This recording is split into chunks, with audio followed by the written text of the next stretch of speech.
Ayan. Ay, welcome back guys sa ating YouTube channel. Bali, gagawa tayo ngayon ng simpleng saranggola. Tuturuan ko kayo sa mga bata to, mga kalitara. Kasi hindi pa tayo makagawa ng malalaki. So, ito. Gagawa tayo ng rukaku guys. Ito na tayo nagawa.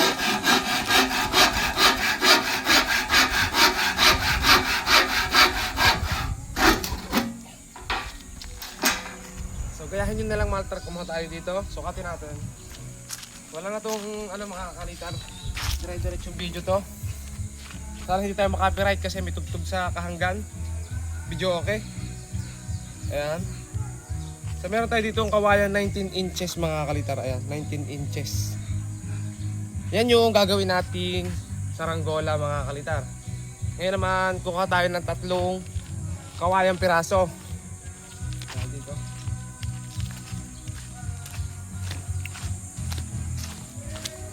Ano ito guys, pipili lang tayo dito ng kawayan. Wala tayo dito ng kawayan. Yan, isa. 2. 3.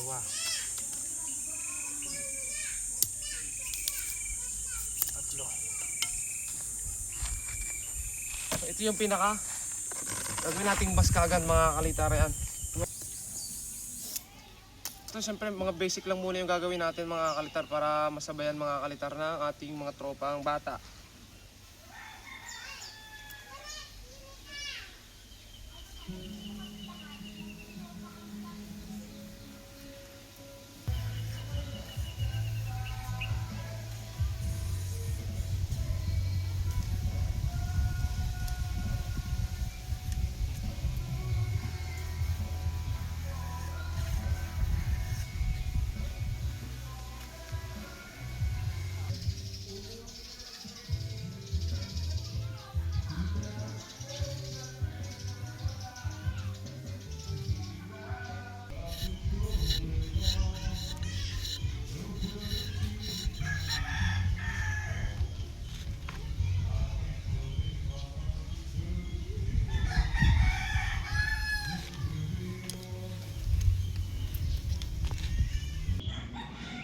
Okay, ito guys yung ating kawayan. Ayan. Kailangan parehas mga kalitar yung kapal nila at nipis. Pwede kayong gumamit mga kalitar ng tingting, walis tingting o yung palapaan ng nyog para hindi na kayo magkayas sa mga hindi pa marunong magkayas.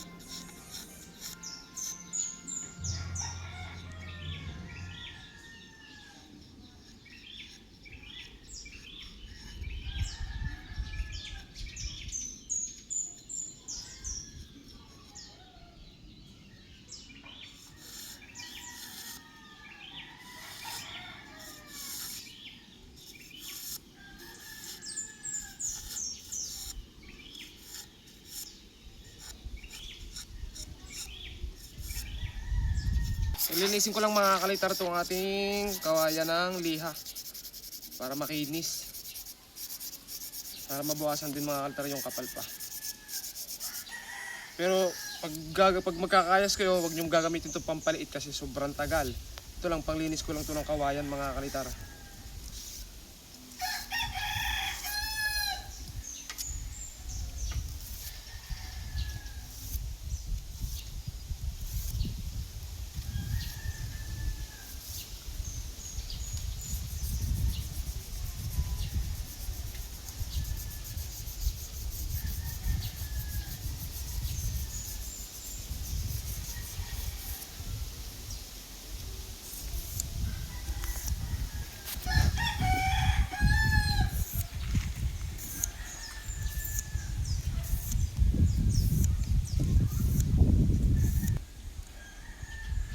Guys, yung ating ginagawang saranggola.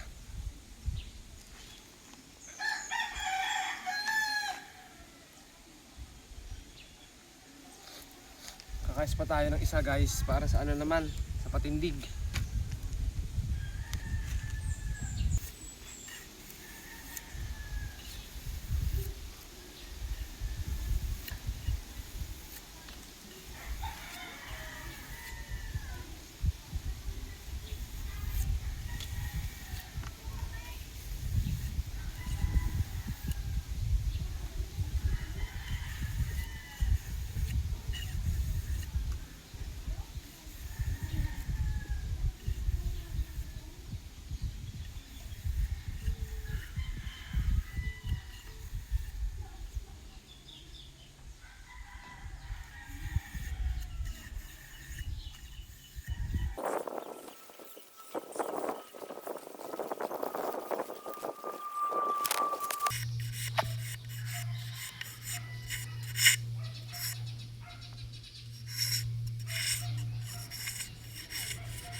Meron na tayo guys unang patindig. Ito na yon at gagawin natin, tutuwirin natin.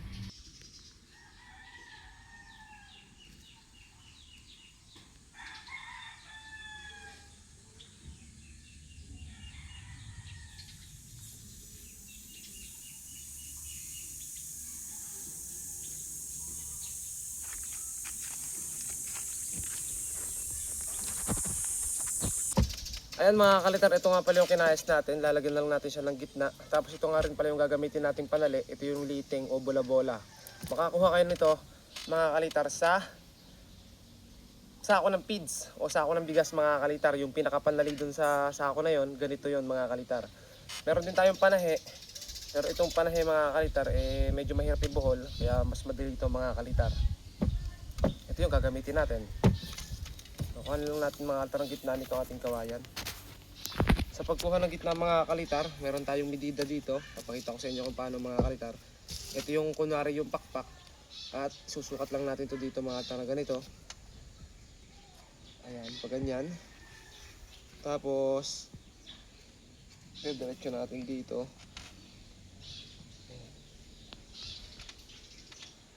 At kung saan mga kalitar, sa dulo mga kalitar. Ganito kahaba yung stick natin, tutupi lang natin sa gitna yan.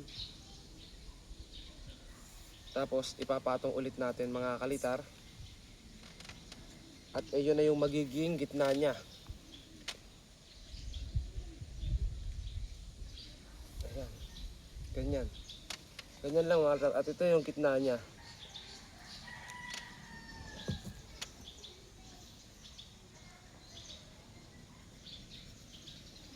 Sukatin ulit natin.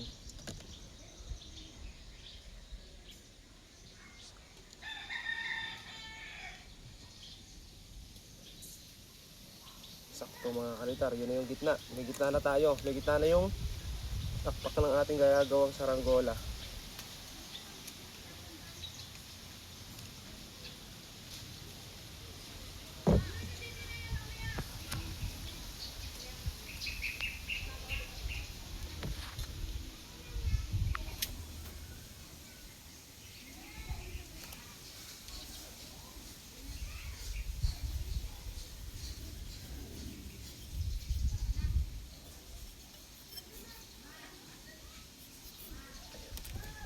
Ngayon magkakabit naman natin dito guys sa ating patindig. Ang magiging itsura nito parang piatos mga kalitar. Ayan, kuha lang natin ito dito. Sukat lang natin. Tapat natin.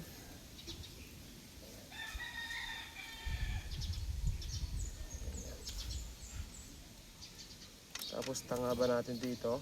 Tangab natin mga kalitar sa kawayan kung saan natin ikakabit. Ayan. Kita ka dyan. So, pasensya na kayo sa kamay ko mga kalitar. Sadyang ganito na yung kamay ko. Buhat nung hindi tayo tumitigil sa paggagawa ng saranggola.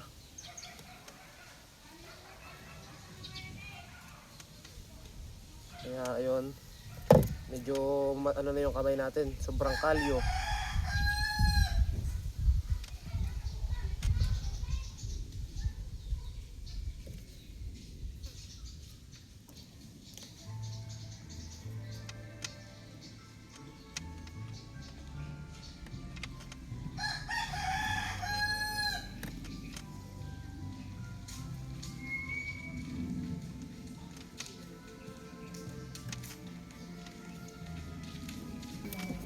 Tapos tatali naman natin guys ito ng pagganito.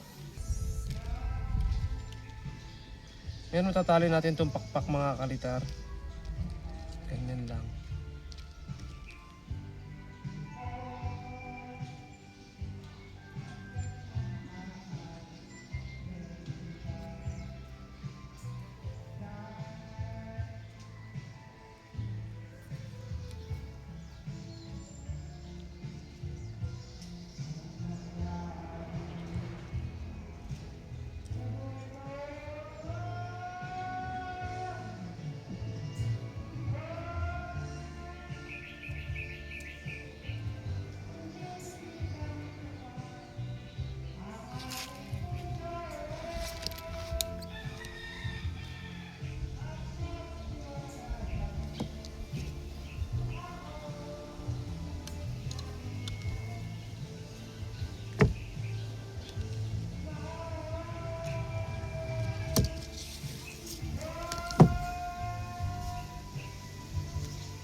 na guys, so ito guys yung ating ginagawa.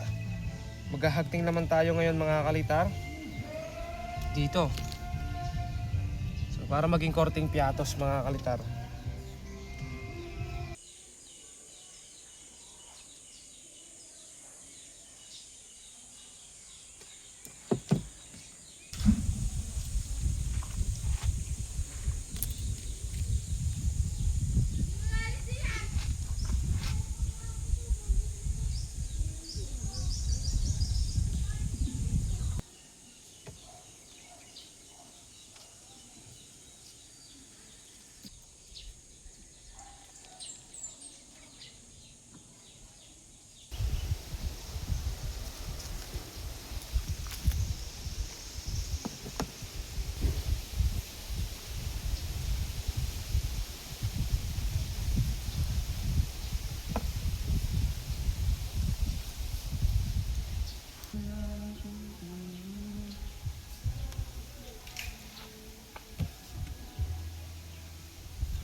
Ito na guys yung frame ng ating saranggola.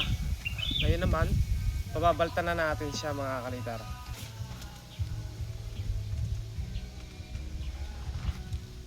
So tara, pabaltan naman natin to mga kalitar.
Ito na guys yung palilipa rin natin. Napakasimple lang nito mga kalitar ha. Kaya hindi natin nilagyan ng design.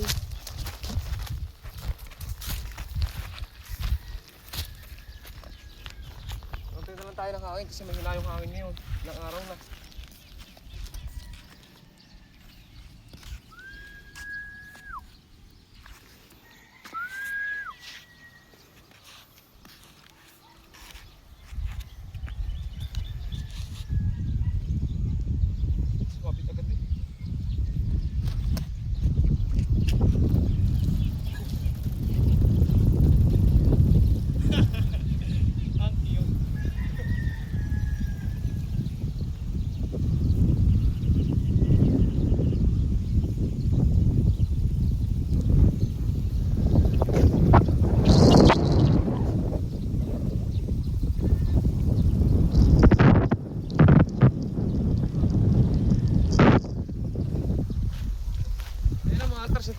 lang, dito tayo sa may kanlong oh. Yung saranggola natin, taas. Anong cute?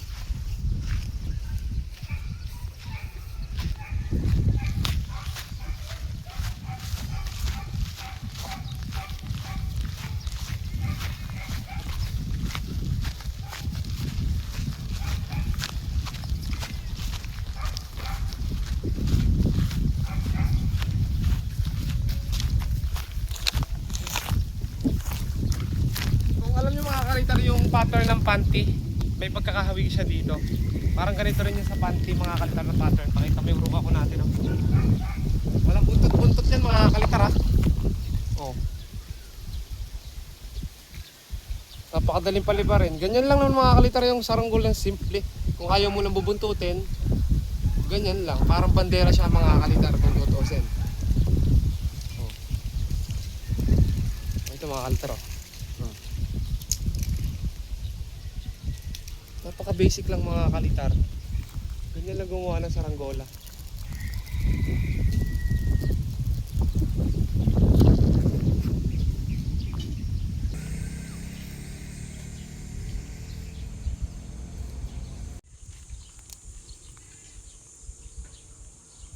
So ayan guys, ganun lang mga kalitar. Napakadali lang gumawa ng saranggola, di ba? Nakita nyo naman. Tatlong stick lang na kawayan. Kahit ting-ting mga kalitar, mas maganda kung gagawa kayo ting-ting. Para mas sure nalilipad kasi mas malambot. Kasi sa baguhan, mahihirapan talaga kayo magkaya. Hindi nyo matatansya. Pero pag ting-ting, kung gaano kalaki yung bandang padulo ng ting-ting, hindi naman masyadong dulo. Puputol kayo mga kaltar sa bandang dulo ng ganito. Alisin nyo yung pinakadulo. Yung matitira mga kaltar, yun ang gawin nyo na baskagan. Yun yung saktong laki mga kalitar ng pakpak. So ito, baba ko na to mga kalitar kasi napalipad na naman natin. Ayun.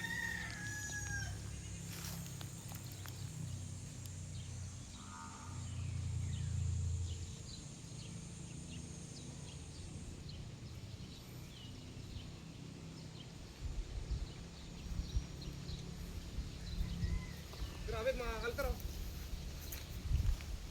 Tumitirik din talaga tong saranggolang to mga kalitar. Para din naman siyang bulador kasi may baskagan din siya mga kalitar na dalawa.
So hanggang dito na lang mga altar yung videos natin. Ito yung pinalipad natin.